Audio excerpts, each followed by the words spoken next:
अस्सलाम वालेकुम everyone. Hopefully आप सब ठीक ठाक होंगे और खुशबाश होंगे। जी, तो आज ये स्वेटर आपको इसलिए नज़र आ रहा है क्योंकि आज मैं सिखाने जा रही हूँ आपको इसका पैटर्न।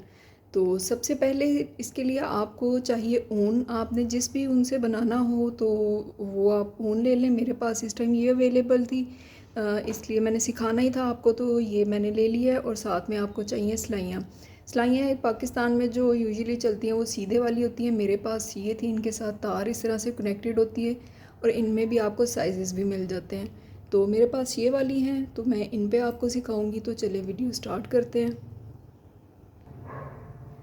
जी, तो इस डिज़ाइन के लिए सबसे पहले हम इस पे डालेंगे कास्ट्रॉन। कुंडे भी कह देते हैं इसको, घर भी कहते हैं कई लोग, कि वो डालने हैं। तो इसके लिए हमें 10 वो चाहिए। तो सबसे पहले हम 10 डाल लेते हैं जल्दी जल्दी।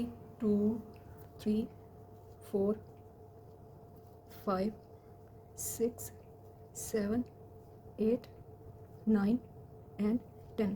तो ये 10 हमारे आ गए हैं। इसके बाद आपने ये देखना है कि जो छोटे वाली है हमारी, इसको हम साइड पे कर देंगे और जो ऊन के साथ कनेक्टेड है उसके साथ हम इसको स्टार्ट करेंगे। और सबसे पहले इसको हम इस तरह से नॉट लगा देंगे ताकि ये आपका खुले नहीं। तो अब ये इसकी आप देख लें कि ये इसकी फ्रंट साइड है, ये जो इस तरह से आपकी आ रही होगी नीट, और ये वाली इसकी बैक साइड है। इधर हमारी जो डिज़ाइन है वो इस साइड पे बनना शुरू होगा। तो सबसे पहले हमने इधर एक सिलाई जो है वो सीधी बुन देनी है ताकि हमारा डिज़ाइन जो है वो फ्रंट पे आ जाए। और इसके लिए आपने जो सबसे पहला है उसे हमने उल्टा उतार लेना है और उसके बाद से हम सीधा बुनना शुरू करेंगे। फ्रंट वाला आपका स्टिच जो भी सीधा हो या उल्टा, आपने उसे सादा ही उतारना है। और सीधा हो तो सीधा उतारेंगे और उल्टा हो तो उल्टा उतारेंगे। उससे ये होता है कि साइड पे चेन सी बनती है जिससे खूबसूरती भी आती है, और दूसरा जिस टाइम आप उसे सिलाई लगाने लगते हैं तो वो भी बहुत ज़्यादा नीट आती है।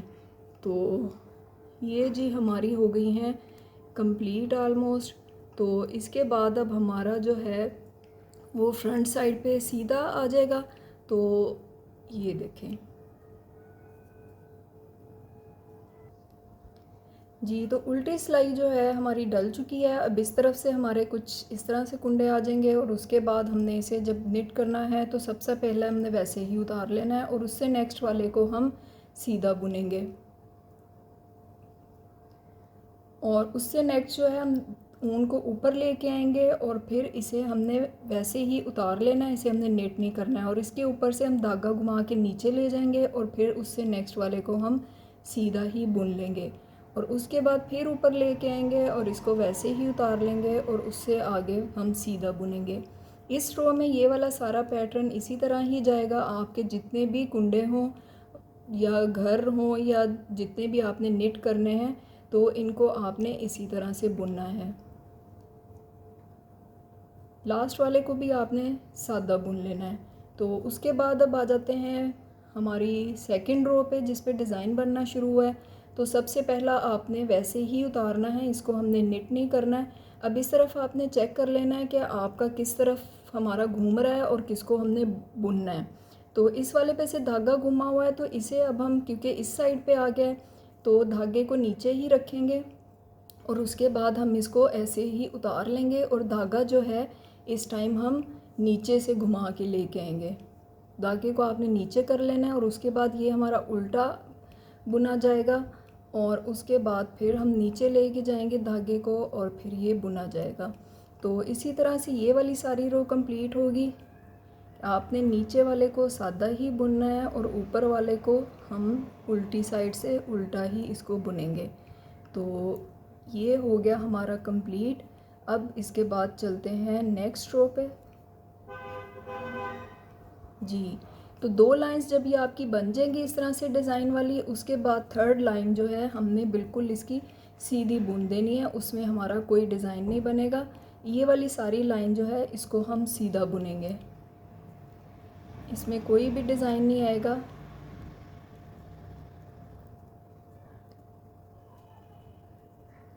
जो फर्स्ट वाला होगा उसे आपने कभी भी निट नहीं करना है, वो मैं आपको एंड पे दिखाऊंगी कि लास्ट में उससे चेन बनती है। उस चेन का फ़ायदा ये होता है कि एक तो उससे नीटनेस आ जाती है और दूसरा ये होता है कि जब आप उसे सिलाई करते हैं तो उसमें भी बहुत ज़्यादा आसानी हो जाती है। अब आ गए हम फोर्थ रो पे। फोर्थ रो, अब इसकी बैक साइड पे भी हम उल्टा नहीं बुनेंगे बल्कि इसको सीधा बुनेंगे। तो जिस तरह कि मेरा ये पहला उल्टा था, लेकिन इसे मैं वैसे ही उतार के धागे को सीधा कर लूँगी और इस साइड पे भी हम सीधी ही सिलाई बुनेंगे।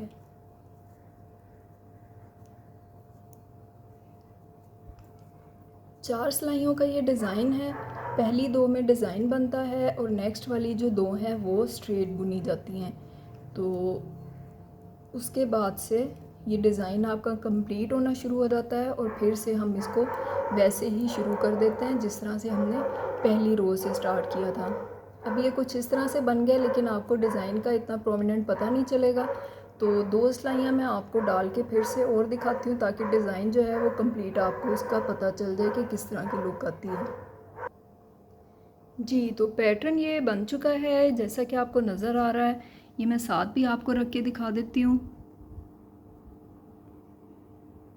इस तरह से इसको मैंने आयरन किया हुआ है, इसलिए ज़्यादा नीट लुक दे रहा है। जब आप बुनते हैं तो ये ऐसे ही होता है, लेकिन उसके बाद जब आप इसको आयरन करेंगे, ऐसे भी रखें तो ऐसे भी खूबसूरत है, लेकिन उससे ये कि मज़ीद ज़रा नीटनेस आ जाती है, डिज़ाइन ज़्यादा प्रोमिनेंट हो जाता है।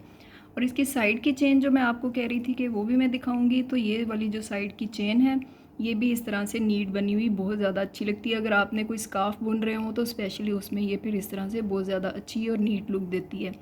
तो ये हो गया पैटर्न कंप्लीट। अभी जो स्वेटर मैंने निट किया था वो भी आपको दिखाती हूँ और उसके साथ ही आज की वीडियो को हम एंड करेंगे यहाँ पे। ऊन मेरे पास ये वाली थी, आप चाहें तो जिस कलर की भी लेना चाहें वो ले सकते हैं। तो चले मैं आपको पहले सबसे पहले स्वेटर भी दिखा देती हूँ जो कंप्लीट मैंने निट किया हुआ था।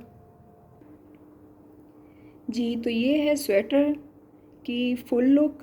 फ्रंट पे इसके डिज़ाइन है, आप चाहे तो बैक पे भी बना सकते हैं। बैक मैंने बिल्कुल प्लेन इसकी निट की हुई है, उस पर कोई डिज़ाइन नहीं है। और ये थी आज की वीडियो जो होपफुली आपको अच्छी लगी होगी। वीडियो को लाइक कर दें और चैनल को सब्सक्राइब कर दें अगर आपने अभी तक नहीं किया है। इसके साथ ही मिलते हैं नेक्स्ट किसी वीडियो में किसी नई चीज़ के साथ, किसी नए काम के साथ। तब तक अपना ढेर सारा ख्याल रखिएगा और दुआओं में याद रखिएगा। अल्लाह हाफ़िज़।